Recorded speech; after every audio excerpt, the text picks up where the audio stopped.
Ever since I could hold a brush, I've been obsessed with the power of art to reveal the world's hidden truths and beauties.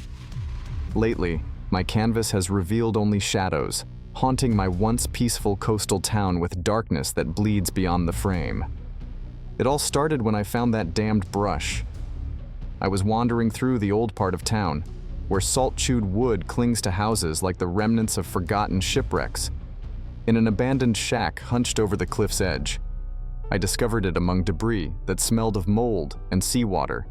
It was an odd brush, ancient-looking with bristles that seemed to flicker with a strange inner light. As an artist struggling to make my mark, I was drawn to it, enchanted by its mystery. It seemed perfect, destined, even. Little did I know, it was cursed. That very night, under the dim glow of my studio lamp, I set the canvas on the easel and dipped the brush in paint. It moved with a life of its own, guiding my hand in strokes that felt right but looked unlike anything I'd ever done. When I stepped back, the painting was alive. Not in the metaphorical sense, literally. The eyes of the stormy seascape I'd painted glowed, frothy waves churning more violently than my intended design. Chilled to the bone, but unable to resist the brush's call, I painted nightly, each piece more vivid and violent than the last. My once serene landscapes twisted into dark realms, harboring sinister forms lurking beneath their surfaces. The town started to change too. Pets disappeared. Shadows lingered long after their casters had passed. Whispers filled the air, though no one was there when you turned. It was only when Mrs. Henderson from down the lane mentioned seeing something unspeakable slither away from her garden, right under the old stone wall, that I began to connect the dots. Desperate for answers, I dug through the shack where I found the brush. Buried beneath a rotted floorboard, I discovered a tattered journal. Its pages yellowed, and writings nearly faded. It belonged to a man named Jonathan Harker, infamous in our town's whispered tales. He was an artist too, or so he began. His entries detailed his descent into madness, his art overtaken by something ancient and hungry. He spoke of the brush, which he believed could summon and bind spirits to the canvas. It wasn't long before those spirits learned to free themselves. Now, I stood in the center of my chaos-strewn studio, the realization crashing into me like a wave. I was repeating Harker's history. The demons in my paintings weren't confined to their frames. They were here, and the town's growing dread was my doing. I had to find a way to end this curse. But how do you trap a demon already freed? How do you undo what's already been unleashed into the world? My quest to seal them away again would take everything I had, every scrap of my sanity, and perhaps even my life. But as the darkness gathered against the windows of my little studio, and the faces in my paintings began to twist into grins, I knew I had no other choice. I knew the first step was to learn more about Jonathan Harker, the original owner of the brush.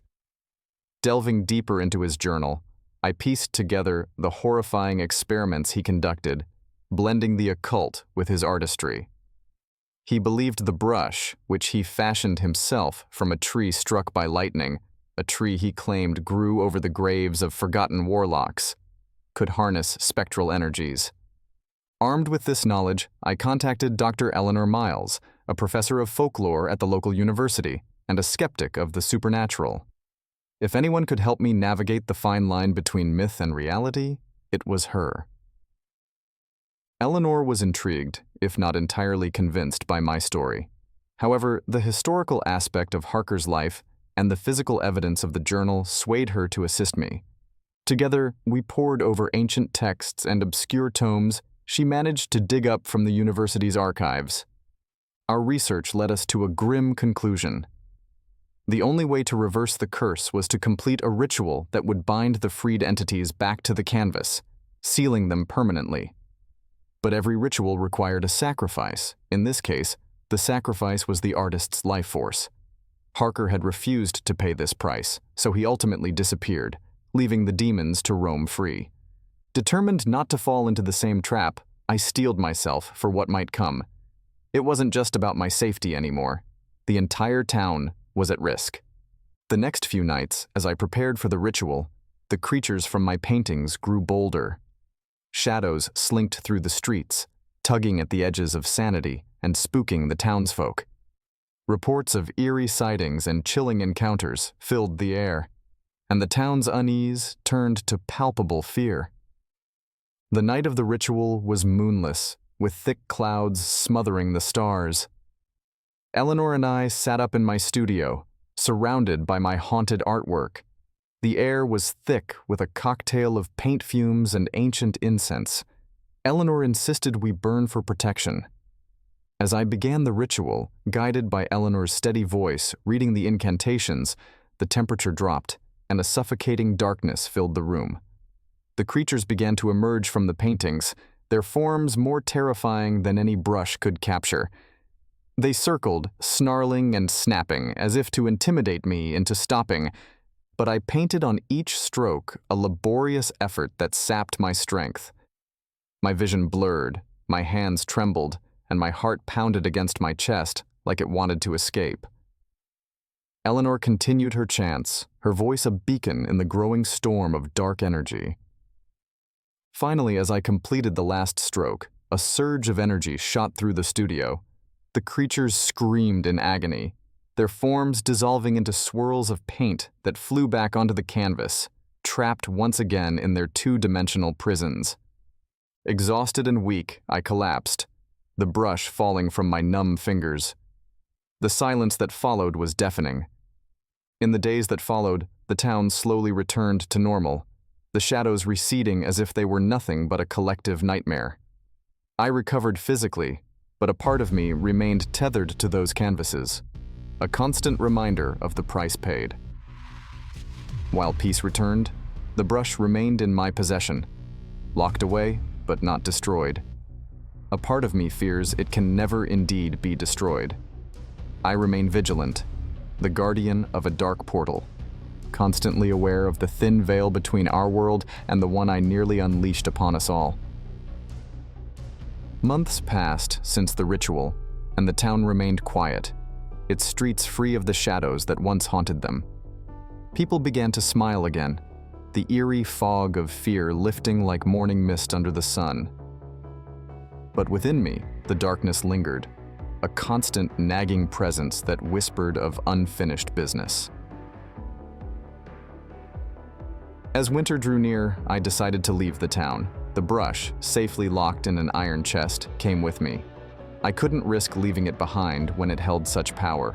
My destination was unclear, but the need to distance myself from the familiar landscapes I'd once painted, now tainted with memories of nightmarish creatures, drove me forward. I traveled to various cities, immersing myself in bustling crowds and towering buildings that scraped the sky. Yet, no matter how far I went, the sensation of being watched followed. I saw fleeting shadows in my periphery and heard the faintest whispers in the dead of night. It seemed the brush's influence extended beyond the confines of its prison. One rainy evening in a dimly lit cafe, a stranger approached my table as I pondered my next move over a steaming cup of coffee. He was an older man, his eyes sharp and knowing beneath thick, bushy brows. "You carry a heavy burden," he said, nodding towards the chest beside me. Surprised, I tensed. "I don't know what you mean," I replied cautiously. But you do," he chuckled softly. "I've seen that look before, the weight of secrets too dark to share." His knowledge unnerved me, but his demeanor suggested no threat. Instead, a wisdom about him made me consider his words. "Who are you?" I asked. "Someone who has dabbled in the arcane arts longer than you've been alive," he said. "And someone who might help you with your problem." His offer intrigued me. We talked for hours, and he shared tales of ancient artifacts and the burdens they carried. He spoke of a secluded monastery high in the mountains, where such cursed objects were kept and studied, neutralizing their danger under the watchful eyes of monks trained in the old ways. The idea of handing over the brush to those who could understand it better than I could give me the first real hope since I'd found it. With the stranger's guidance, I never did catch his name. I made arrangements to visit the monastery. The journey was long and fraught with challenges. Snow-capped peaks loomed large, the path often obscured by blinding snowstorms. But determination fueled my steps. At last, the monastery emerged from the white, a stoic structure of stone and ancient timber, its presence almost as calming as the snow around it. The head monk, a serene man named Brother Thomas, welcomed me. "We've been expecting you," he said, his voice gentle. "The brush has caused much pain. It's time for that to end."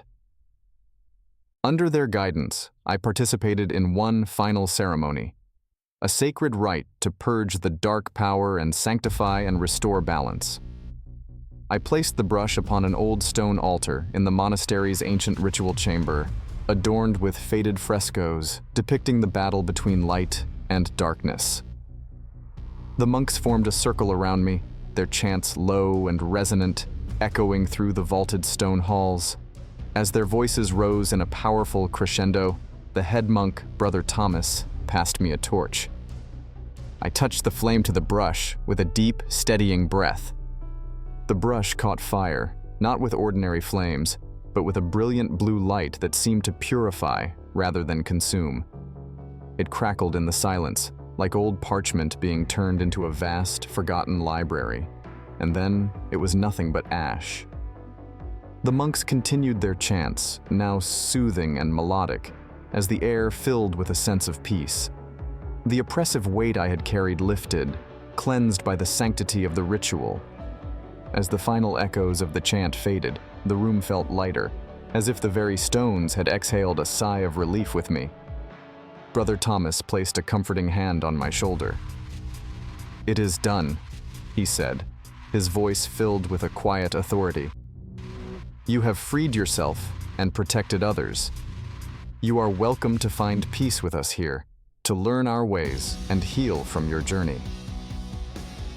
Accepting the monk's offer, I found solace in the rhythmic patterns of monastic life. I discovered a different kind of strength among these ancient stones and the silent brothers who had become my new family.